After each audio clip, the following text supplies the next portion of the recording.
Y hay papa, hay nuevo papa, León XIV, Prevost, estadounidense peruano.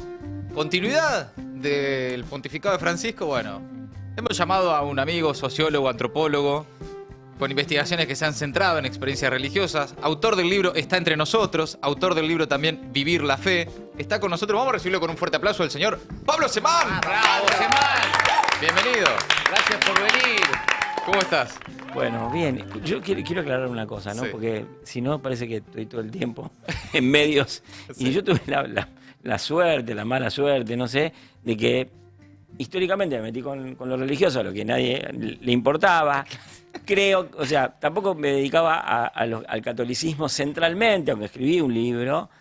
Y lo que me dio, digamos, la oportunidad de hablar sobre estas cosas es que en 2013, cuando eligieron a Francisco y cuando acá todos chillaban, Sí. ahora son todos francisquistas, ¿no? O sea, yo decía, miren, Sí. acá hay que ir con Francisco. Iba de la mano de Alex Freire, que era Claro. el dirigente LGBT, que decía, loco, esto es bueno, ¿no? Claro. Y acá estaban todos, no sé, Sí, todo lo que se decía en buscando ese momento. el prontuario. Sí, Bueno. sí. Y lo otro es que yo me metí hace poco, hace poco, digamos, en mi vida es poco porque soy una persona anciana, ¿no? Entonces hace como 8 años me metí a ver la relación entre jóvenes y política de nuevo, porque lo había estudiado hace 25 años, y nada, y tuve que escribir sobre el mileísmo y resulta que Milei es presidente, entonces, nada, o sea, yo ya creo que me tendría que poner una cucheta acá, pero no es que quiera. No, digamos. pero es que nos interesa escucharte. ¿No querés escribir sobre Boca campeón de la Libertadores? Claro, no. O sea, sí, no, si escribiera sobre eso, no me llamaría nadie. Lamentablemente, por otro lado. importa, ¿no? pero Claro, bueno. claro. Bueno, nos preparamos. Pablo, ¿qué ves en el nombramiento del nuevo Papa? ¿Continuidad? ¿Qué tipo de continuidad ves con Francisco? Mira, a ver, yo creo que Francisco introdujo 3 grandes ejes de discusión. Uno que es el que más asombra desde el mundo no católico, digamos, del mundo ni muy practicante, ni muy metido en la iglesia o directamente no católico, que los temas de la apertura social y cultural de la iglesia católica. Sí. Eran temas pendientes. Y del otro lado hay 2 grandes temas que tienen que ver con los externos, pero que son de orden interno de la Iglesia Católica, que son mucho más conflictivos, porque los cardenales católicos, o sea, por ahí pueden canonizar, como le decía ella en chiste, a Lady Gaga, pero que no queremos perder los privilegios y las prerrogativas del clero, ¿no? Y en el doble sentido, del clero frente a los fieles y la promoción de los laicos, que era toda una cosa que traía Francisco, que era importante. Y después el tema de la conducción, digamos, colegiada, conjunta, colectiva de la Iglesia Católica, entre ese cuerpo que incluía ya no solo sacerdotes, sino laicos, más activamente que nunca a las mujeres. Bueno, esos 3 ejes, sinodalidad, clericalidad o anticlericalidad o trascendencia de la clericalidad y apertura, fueron muy conflictivos durante el mandato de Francisco, que siempre dijo que lo suyo era el tiempo y los procesos, y que a él le importaba más el tiempo que el espacio, y todo su trabajo fue apuntalar un proceso, aparte de protagonizarlo y Claro. caminarlo él, apuntalar ese proceso. Entonces, en ese sentido, yo creo que el solo hecho de que sea en algún grado continuidad es profundización, porque se permanece en la idea de que hay que hacer cambios, primero. Segundo, creo que este Papa, que está muy vinculado al proyecto de Francisco, si ustedes ven desde su promoción en adelante, le dio una confianza grandísima, uno va notando que hay una composición, a ver, todo el mundo, y yo mismo, ¿no? Pensábamos, o bueno, no sé si todo el mundo, yo pensaba, qué sé yo, que había un conflicto entre francisquistas de todas las layas y reactivos. Claro. Y yo creo que los reactivos eran sobre todo algunos europeos y algunos de sus aliados, y yo creo que este Papa surge sobre todo de una composición y una evaluación de los distintos sectores francisquistas, no burlándose ni haciendo bullying a los otros, pero digo, bueno, miren, esto lo decidimos nosotros, ¿no? Es de nuevo Claro. un Papa que no es romano, eso desromaniza a la Iglesia y es buenísimo para la Iglesia Católica desromanizarse. aunque sea católica, apostólica, romana, bueno, que sea católica, apostólica, universal. Claro. Saludó a la Pone- iglesia romana en el primer mensaje. Pone una... De nuevo insiste en Latinoamérica, que es un espacio de disputa, porque y de alguna manera define una prioridad, ¿no?, sobre América Latina, que es un espacio de disputa.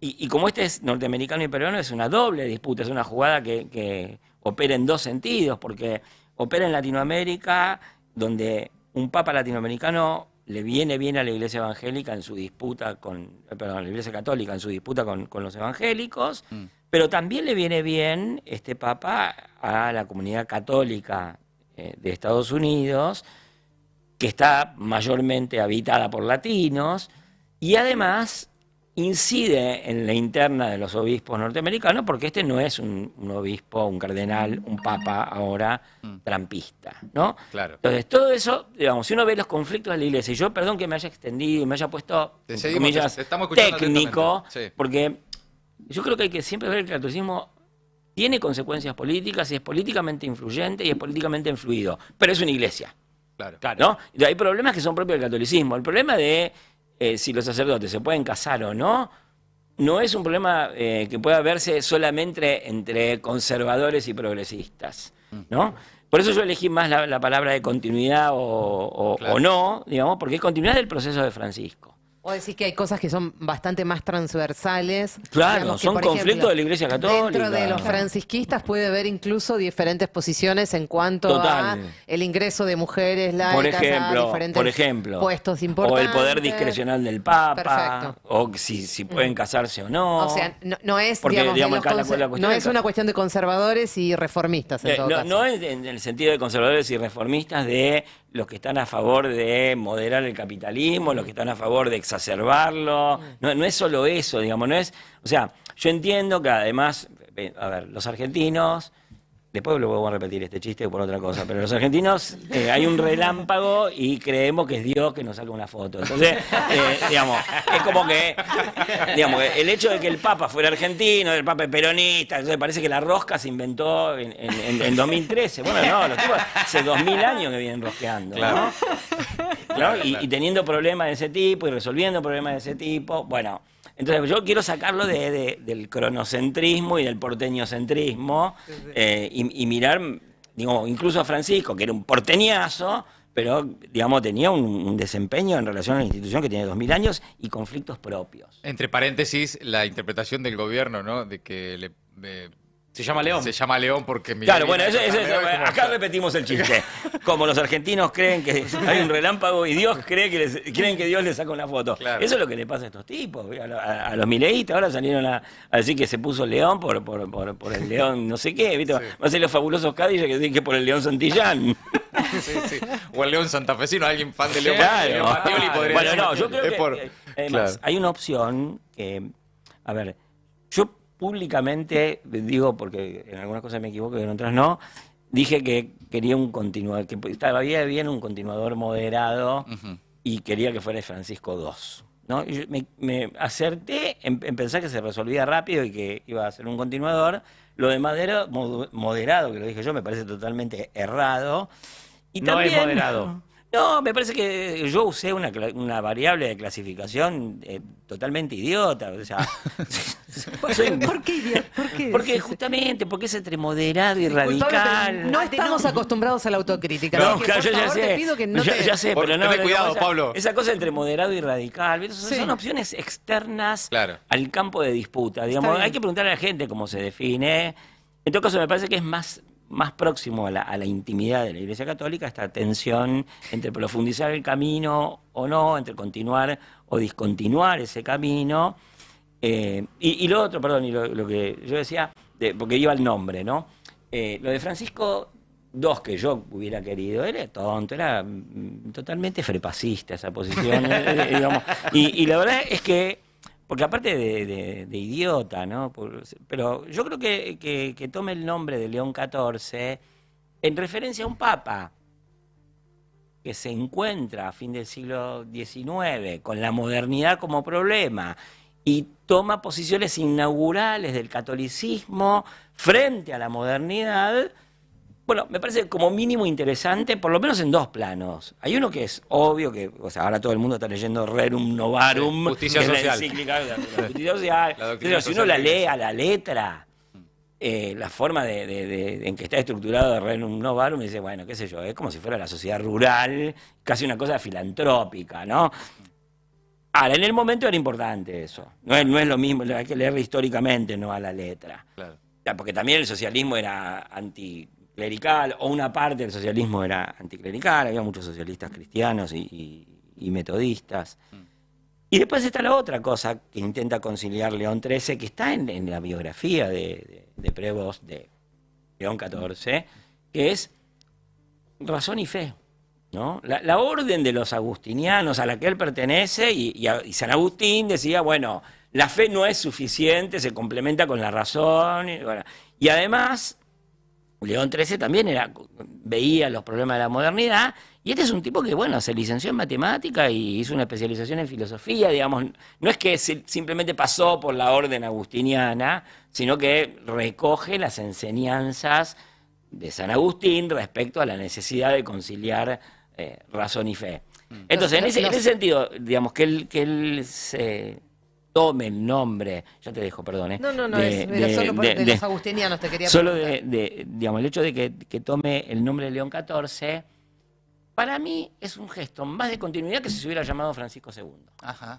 Porque, digamos, insiste en la renovación, va con un perfil propio, bueno, digamos, no podemos decir nada definitivo, pero primero porque no soy íntimo del Vaticano, no conozco tanto, y segundo porque aparte es un juego abierto, pero veo estas características del sujeto y de la situación política que más o menos uno podía intuir que había en el Colegio Cardenalicio y en la Iglesia Católica en general, y uno se da cuenta que hay mucho de continuidad, por otros caminos tal vez, pero me parece que es interesante, ¿no? Un amigo que trabaja mucho sobre el mundo católico y con el que yo estaba consultando antes me dio esta palabra, interesante, y digo, Néstor Borri, te estoy copiando lo que me dijiste. Te quería hacer entiendo que estamos todo el tiempo tratando de traer a la elección del nuevo Papa a una cancha que no es, a un Boca River que no es, y que tienen sus propios desafíos que son más del orden de la Iglesia. Sin embargo, o al menos desde acá siempre nos estuvo llamando la atención la postura que tomaba el Papa Francisco más allá de las cuestiones de la Iglesia, la comunidad católica, ¿no? Ha tenido posturas ha jugado en esa cancha a la que no deberíamos traer, digamos, la elección del... Yo creo que está bien lo que vos decís. Lo traemos a una cancha donde no, pero, digamos, es cierto que también juega en esa cancha y es importante. Yo lo que quería empezar por otro lado para decir, no es lo único importante. Totalmente, pero ¿qué ves ahí vos de lo que podría suceder? Entiendo que no tenemos acá, no podemos hacer adivinanzas, pero digamos, última carta del Papa Francisco, habla de todos los conflictos por el mundo, le escribe a los obispos en Estados Unidos diciendo, che, esto de excluir a los inmigrantes no está bien, lo corrige a J.D. Vance sin nombrarlo en algunas... Yo diría, a ver, este es un católico que no responde a la tendencia católica del vice de Estados Unidos, en primer lugar, eso me parece que es importante. Al contrario, y además es un sacerdote, un cardenal, papa ahora, que también, o sea, nació y se crió en Estados Unidos, es hijo de migrantes, es alguien que... en los intersticios, digamos, y además se nacionalizó peruano y habla español, no solamente perfecto, sino como un peruano, ¿no? Entonces, un hombre que, digamos, está instalado en la diversidad, y además hay dos cosas que dijo hoy. El discurso tenía, como, no parecía tener tantísimo contenido doctrinario, no era con tantos guiños como podía, o por ahí yo no los vi, también siempre cabe esa posibilidad, y seguro que yo no los vi, pero digamos, las cosas que yo vi fueron, primero, rescató la cuestión de la sinodalidad, que era uno de los temas de conflicto interno de la Iglesia Católica, y reafirma un punto planteado por Francisco. Y hacia afuera planteó como central la cuestión de la paz, que tiene que ver con esa carta de Francisco. Y yo diría además, si uno ve después busquen, está en la información, ya está todo actualizado, ¿no? Pero es Francisco, desde que lo nombra cardenal en 2023, es un hombre joven, ha sido nombrado cardenal relativamente joven, le va dando cada vez más cargos dentro de la estructura de la curia a la que lo convoca, y además se inscribió, o lo inscribieron, mejor dicho, en el Colegio Cardinalicio el 6 de febrero, ¿no? O sea, hay un tuit que me gustó que dice: si dejó la sucesión tan bien ordenada, tan peronista no era. ¿No? El Papa Francisco. ¿No? Sí. Demasiado prolijo Claro. para ser peronista.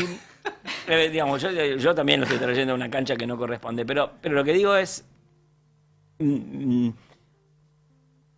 había como una proyección, ¿no?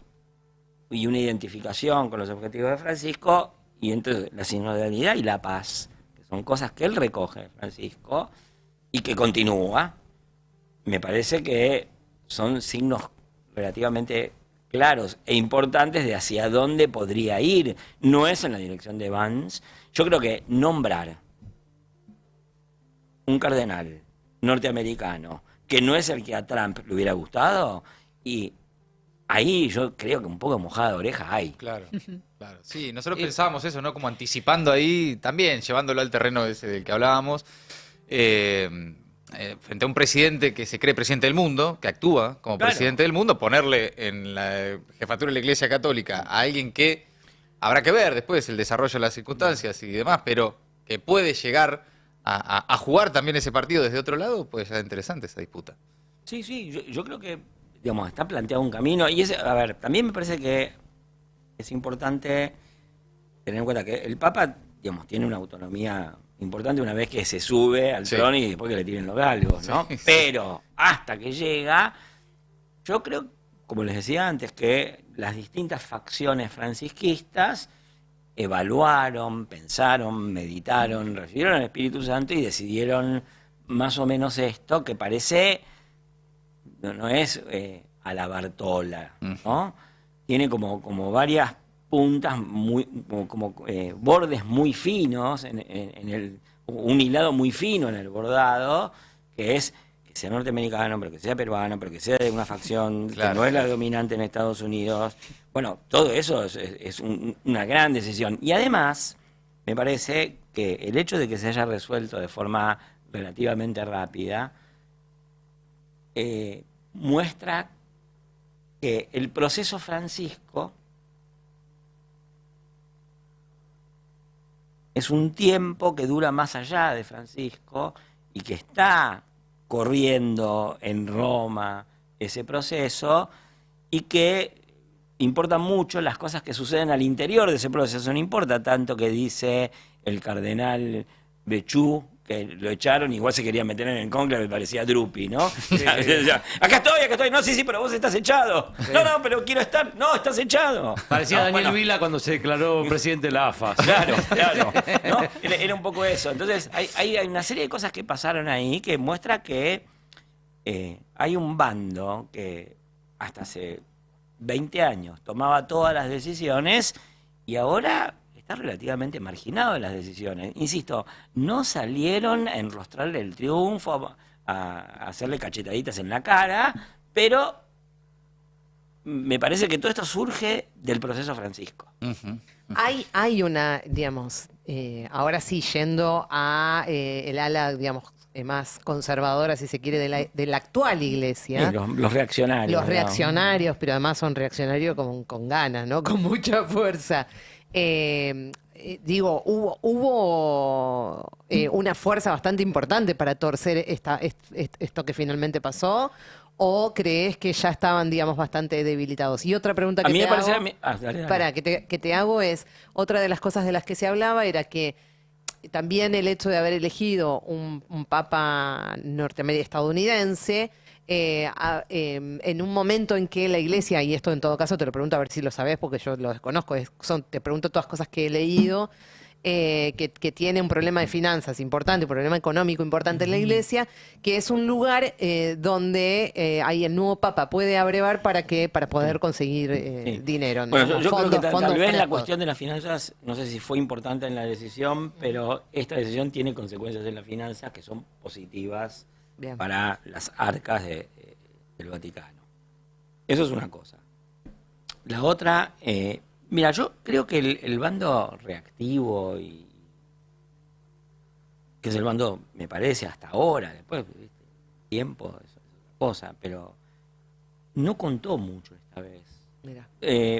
A mí lo que me pareció ver es como una cosa de fuegos de artificio, de perros chiquitos ladrando, que salieron con los tapones de punta, como si fuera todo lo mismo. Y en realidad, bueno, tienen todas las reacciones que tienen los grupos que en una situación política son menguantes, pero digamos, como, qué sé yo, un tipo de 40 años que 10 años antes corría toda la cancha, ahora va, corre y se rompe en donde Aquiles, ¿viste? Sí. Entonces, estos tipos sueñan o tienen muy presente la gloria pasada.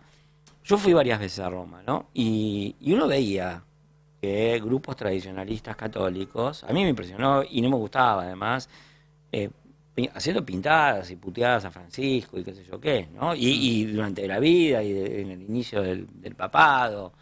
Y eso tenía alguna visibilidad, incluso yo fui a Roma el 26 de febrero. Pero a mí me parece que esta vez es como que mucho aparato y nada más, ¿no? Porque los tipos hacían hacer notas, o sea, en mi YouTube aparecía un montón de hiperreaccionarios diciendo, no, el papado debería ser declarado no válido y todos los cardenales nombrados por Francisco tendrían que... Como que amenazaban con el cisma, ¿no? Y con que todo esto no existió y digamos, pero era la típica soberbia del bando que todavía no asumió una derrota terrible, ¿no? Me suena a otra cosa. Sí, sí, ya. ya sospecho la carambola. Soy un malvado. Pero no, claro, hay gente, viste, que, o sea, es como María Antonieta, viste, que el día anterior tenía un sirviente y dice, che, pero me están cortando la cabeza, ¿no? Claro. En el diario de María Antonieta decía, no ha pasado nada hoy, ¿no? Y al otro día te están cortando la cabeza. Bueno, Claro. acá es un poco lo mismo, es un bando que viene en decadencia para los tiempos de la Iglesia Católica, muy abrupta, y que aparatearon ciertas cosas, viste, entrevistas, esto, la otra, qué sé yo qué, pero también al mismo tiempo se veía, y esto para mí era importante, y eso es lo que me hacía pensar que el francisquismo tenía el relativo control de la situación, aún, digamos, jugando en plan niquelado, la jugaban con las negras, que ellos también decían cosas. Y salieron varias veces cardenales a hablar y medios de comunicación del mundo entero, incluso tradicionales, alineados con la posición de Francisco. Y todo eso mostraba que no sé, empezó a circular una encuesta que mostraba que el catolicismo había crecido en los últimos 10 años. No sé si eso será verdad o no, si está bien medido o no, pero había una encuesta. Y si fuera cierto, o si logró instalarse como cierto, que puede ser también, hay que decir que ese era un argumento poderosísimo del francisquismo. Porque en los últimos 100 años la Iglesia Católica no había hecho más que decrecer. Claro. Entonces, si de los últimos 120 años, en los últimos 10 creciste, dice, bueno, qué sé yo, en algo tendrá que ver esta gestión. Resultados de gestión, ¿no? Que- Claro, Sí, beneficio sí, sí. de gestión. Sí, exacto. Gestión sí. Francisco. Sí, un balance. No, te quería repreguntar por algo que dijiste muy al principio, pero bueno, después escuchándote hablar de bueno, estas continuidades, de dudas que hay, obviamente, temas que no están claros que por la propia pertenencia del nuevo Papa, qué va a hacer de eso, pero ¿por qué vos decís que la continuidad es una profundización? Bueno, a ver. Hay resistencias que yo, en lo que dije recién, estoy como minimizando, porque sobre todo las minimizaba ahí no injustamente en su eficacia política inmediata. Pero esas resistencias son un poco más importantes y yo no debería minimizarlas en los hábitos de la vida de las iglesias, de los pastores, de los sacerdotes. Entonces, el solo hecho de que se siga manteniendo un debate sobre la apertura, sobre la sinodalidad y sobre la clericalidad, sigue erosionando posiciones culturalmente no sé si dominantes o fuertes, ¿no? Sobre todo porque, insisto, lo de la sinodalidad y lo de la clericalidad son cosas muy importantes hacia la vida interna. A ver, se puede hacerle preguntas o no al profesor, ¿no? Eso cambia el orden de cómo funciona el colegio secundario, Claro. ¿no? O puede haber castigos físicos o no en el aula. Bueno, es como si estuviera discutiendo una cosa de ese tipo. La educación cambió a partir de superar esas posiciones. Bueno, la Iglesia Católica cambia si es más menos sinodal, si es más menos clerical. Una discusión muy importante hacia adentro de la Iglesia. Cuando te Y esa referís a discusión lleva... clerical, a clerical me dijo con, digamos, que el sacerdote es la máxima instancia de la fe en cualquier escala territorial, ¿no? Okay. Y hay una cosa que es importante de esta, y lo incluyo en la respuesta que te doy a vos, que es, a ver, el catolicismo imaginariamente es una pirámide vertical y qué sé yo qué. Pero después, en el catolicismo, históricamente, no solamente en la época de Francisco, se puede hacer más o menos cualquier cosa, no en cualquier lugar ni en cualquier momento, pero se pueden hacer muchísimas cosas. Ahora, en ese contexto, el privilegio de que el sacerdote es la palabra más autorizada, el que dice si es milagro o no es milagro, si puede tomar la comunión o no, y qué sé yo qué. El catolicismo, como es una religión tan extendida y donde se puede hacer cualquier cosa, aunque no en cualquier lugar ni en cualquier momento,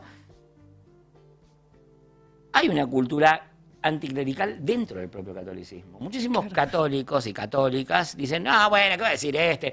El género discusión con el sacerdote es un clásico de la cultura popular. Totalmente. Lo que pasa es que la gente que, digamos, nosotros miramos la religión desde afuera. Y el género discusión con el sacerdote, diría además, es la base de la transformación de la demografía religiosa de toda América Latina. Los sacerdotes dicen, no, porque yo te digo que vos tenés que hacer esto, y los tipos dicen, pero eso es de Dios o lo traes vos, ¿no? Y entonces, la clericalidad puesta en cuestión, el privilegio del clero puesto en cuestión, y decir, bueno, mira, qué sé yo, las catequistas pueden dar también alguno de los sacramentos, ¿no? O las mujeres pueden pronunciar la liturgia. Cosa que eso viene lo de la liturgia viene del Concilio Vaticano II. Pero todas esas cosas fueron poniendo y siguieron poniendo en cuestión la clericalidad y de nuevo lo de la sinodalidad que pone en cuestión la discrecionalidad absoluta del Papa y de las distintas instancias de conducción. Si eso prosigue, ese run sigue, si ese mar sigue golpeando las costas, bueno, eso se profundiza.